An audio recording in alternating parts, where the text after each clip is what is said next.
What's up everybody, Christian James here. Today's video, Canadian female powerlifter attacked by woke mob. Let's go. Folks, I'm with powerlifter April Hutchinson. You likely know April's story. She spoke out against gender-bending male grifters invading the world of powerlifting. Can you imagine that? Why is women's bench so bad? I mean, not compared to me. We all know that I'm a training freak, so that doesn't count. Standard bench in powerlifting competition for women, I literally don't understand why it's so bad. I mean, and we've talked about this before, April. The idea that you received a 2-year suspension for speaking the truth, reduced to 1 year. But April, it's preposterous. With the exception of equestrian and auto racing, men and women have always been separated into separate categories for obvious reasons. Biology. What the hell is going on in the world of Canadian powerlifting? Well, exactly. I mean, you take the male grifter, as we call him, the male cheat, actually, Anne, in my federation, is ranked #1 right now, currently in the world. Oh, shockers. Yeah, big shocker. He also holds 3 out of the 5 records in Alberta, of all places. So, yeah, I mean, and he hasn't been training for, that long. He's breaking records that people that have been training for 10 years haven't even been able to break, so... You know, I remember in the 90s, one of the best sitcoms of all time, Seinfeld, and there was an episode which was purely done for laughs. Kramer going into a karate class with little kids and, winning the championship by literally body slamming them to the floor. What was preposterous and funny and parody in the 1990s has come true today. What happened?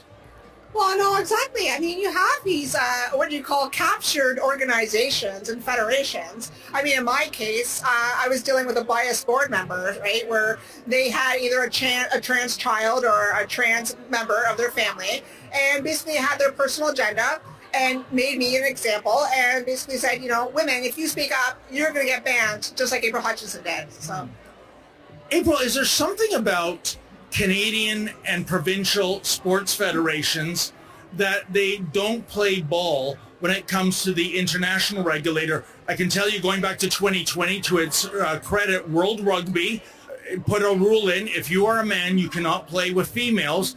And yet here we have Ash Davis, with the blessing of Rugby Ontario and Rugby Canada, playing against other females. World Aquatics introduced an other category for transgender swimmers at the World Championships in Berlin last October. Not a single swimmer showed up. What does that tell you? And yet, Swimming Canada and Swim Ontario, they have no problem with a 50-year-old swimming with girls as young as 13. And here we are. So can you educate us about the powerlifting world when it comes to the international regulator? Are we offside in terms of the regulator's role?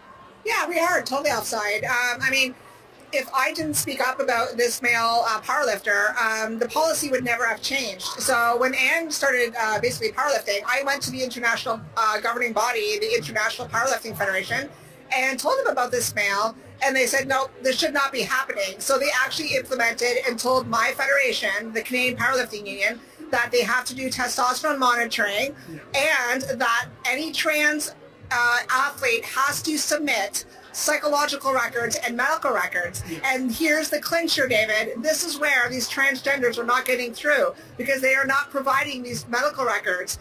And you need, like I said on Megan Kelly yesterday, you need a diagnosis by a doctor basically stating that you have gender dysphoria, because otherwise any male, like, you could walk in tomorrow and crush. How pathetic is this, that we have males born to be males, that have been males their whole lives, they realize they're trash against men like me. You can't compete against actual men. You're not superior to men at all. You don't run fast, you don't jump high, you're not strong, you're not anything. But somehow, as a piece of shit man, you're an unbelievable female. Women have their own sports for a reason. We're stronger, we're faster, we're all the things I just said. Look, men can't compete with men. I can't compete with LeBron James in basketball, right? This person here, the male powerlifter from Alberta that is weak as a man, excuse me, and decides to compete as a female because they want some sense of winning. How in the hell do you feel good as a person, as a man, if you won knowing you fucking cheated? Story time. I did a race 5 years ago, and it was a Spartan race. 2 people, I switched from the athletic team to the not so athletic team. 2 people I knew cheated the race, and all it was a basic endurance race. Cheated. I stopped being friends with them. I lost all respect for them. What happened was we got to the end of a road, okay? Or sorry, we got to the last mountain we had to go up, and there was a safety road, whatever you call it, road. They walked down the road instead of going up the mountain. I could see the mountain the whole way. I'm waiting for like 10 minutes, 15 minutes. They're not showing up. Like these pieces of shit. They took the emergency road. When I got back, they had their medals. They were real happy. Actually, you know what? Here's the medal right here. I've been doing some renovating. Here's the medal right here. Okay? Right? That's the medal. They cheated to win that medal. They literally cheated to win a basic fucking medal. At that moment, I lost all respect for them. I stopped being friends with them because men don't cheat to win things. Men do not cheat to do anything. You don't cheat on your wife. You don't cheat on your spouse. You don't cheat on your kids. You can cheat on your taxes. But other than that, you don't cheat. Let's get back to this before I go into an even longer rant. But you know, April, I think there's an easier solution, and it's all about inclusion. If you're a man pretending to be a woman or vice versa, and you want to lift weights, play rugby, go swimming, you name it, we're creating another category. I know Coach Linda Blade, who will be speaking via Skype tonight on that matter. And therefore, you get to play. Nobody's stopping you, but you are not invading and destroying female sports. Exactly. And, you know, I've been working with Danielle Smith in Alberta. I've been talking to her LGBT plus advisor.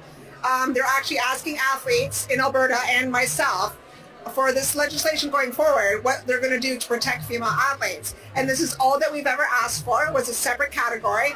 And so what they're going to do come October is create a co-ed league. So that means even the women that are in my federation that support these men, they can go into this co-ed league, go lift with the men, or if Anne, for example, wants to lift, he can go lift with his biological sex, male. Yeah. So. I think that is the solution. But in the here and now, your female colleagues in powerlifting, are they just, you know, grinning and bearing it because they're afraid of cancel culture? Or are they just so indoctrinated they believe rubbish like trans women are real women? Well, I mean, there's a whole different, kind of different levels to that, right? You have our government, you have Trudeau, that are basically brainwashing people to believe that trans women are women, right? Remember he tweeted that last International Women's Day that trans women are women, which is complete garbage. We know that's false. But then you have women, I've talked to you about these women that are like, you know, the land of misfits that never belong to a group, that they just want a virtue signal, or they just want to be like, you know, I'm just going to help this mentally ill narcissistic man. I'm just going to let him come in and lift with us, like catering to a man's mental illness. And literally you're helping to erase. So any woman out there that supports this, you are literally helping erase women's sports. Thank you very much. Women, what the hell are you doing? Look, this doesn't happen, right? Men don't support men beating women. Men don't support women on testosterone beating women. But women support these freaks, these idiots, these morons, these pathetic pieces of shit, like she said, because you don't have a club. So now you're in club freaking, oh my God, I have somewhere to fit in, even if I fit in with the people who don't fit in anywhere. Women, more than anybody, more than me, should be sticking up for women in women's sports. The fact that I stick up for women in women's sports more than anybody that I know that's a woman is absurd. I've trained female powerlifters. I have a client who set 3 national powerlifting female records in 2022, I believe. I don't know if the records still stand. I haven't checked. She hasn't competed in a while. She set those records. If she competed against me, that wouldn't even be my warm-up weight. It's not even comparable. But again, you have all these women who have never done anything athletic their entire lives get mad at women who are athletes for standing up for themselves and other females. And look, if you're a female and I don't give a shit what sport you're in, open your fucking yap. Say something. Stand up for your gender. Stand up for yourself. Stand up for your daughters, for your mothers, for your fucking... Stand up. Take a goddamn stand for once. Stop just getting along to get along. Stop just going with the wind because I want to fit in and I want to be part of the club. Stand your fucking ground or you'll have no club left. I think there is a huge degree of mental illness in the trans community. I'm sorry. I know that might be considered as hate speech by some people, but here's the question, April. Who do you have more contempt for? Is it the Ann Anders of the world, a man pretending to be a woman, or your powerlifting federation that is aiding and enabling him to do so while penalizing you, a real woman? You know what, of course I don't have any respect for Ann, just for the mere fact that he's actually threatened me and Danielle Smith and has made fun of women, so. Hey, unnamed Ontario lifter that I will never name because that would be bullying, because, of course, you think you understand our words and you've tried to use them against us, but we all see through your bullshit. I'm talking directly to you. There is a reason why CSIS has classified your people, and yeah, I mean your people, as terrorists. And that's because people like you are spreading the kind of bullshit that is getting children killed. You really think that you're just targeting me? You're targeting children who get killed. You gotta love this, right? These grifters, these rubes, these idiots say this all the time. Children get killed. What children? Name a trans child that got killed because you competed in female powerlifting. Name one. Name a child that's transgender, and transgender children don't exist. You have to be 25, in my opinion, to at least have a clue of what you're doing with your life. They got killed because of this. Look, you're a fucking cheater and a loser. Why don't you threaten me? Because you wouldn't threaten me, because that'd be the last day you threatened anybody. So you're going to threaten women because you think you're a woman, because you can't compete with men, because you're a pile of shit. Look, here's the truth about males like this. Their genes should have ran out years ago. The power stays on, there's food at the store, and there's paychecks coming in for people who don't know how to do any fucking work. If this was still the time of men, those genes would have got eaten by a bear a long time ago. He actually made fun of women last March and basically threatened myself and Danielle. He's allowed to compete. That's okay, right, in the books. But I get suspended for speaking biological facts. But, I mean, yeah, it's ridiculous. It's completely biased. And, yeah, so... It is incredible, the identity politics in which we deal with. And you know, April, I'm reading your wonderful T-shirt, Keep Female Sports Female XX, that's 2X chromosomes. And that tells you everything you need to know, because you can get surgery, you can take some, you know, hormones, but at the end of the day, you can't change your chromosomes. And you know, this T-shirt in the region of Waterloo, as of January the 1st, if somebody saw you on region of Waterloo property wearing that, they could file a complaint and you could be charged by bylaw for, I don't know, offending the likes of Ann Anders. What do you make of that? I think I say bring it on, baby, bring it on. Because I'm not fearful of that at all. I mean, I've done many interviews, and I mean, I'm literally just speaking biological facts, right? I've never incited hate. Actually, some people have actually said, I've watched all your interviews, April, even with you. You're always respectful, right? Again, I've said I have no ill will towards transgenders. I think everyone has the right to compete, but in your biological sex, and you can't take away the fairness from women, right? So, yeah. All right, I've covered enough of that. If you want to see the interview in its entirety, I'll keep it in the link down below. Look, I'm going to buy that shirt. Keep female sports, XX, keep them biological, keep them 100. And if you're in Waterloo and you catch me wearing this shirt, catch me outside. Like, comment, subscribe. Tell me I'm right. Tell me I'm wrong. Tell me you think it's fair. Tell me you think it's bullshit. Tell me what you think in the comment section. I'm out.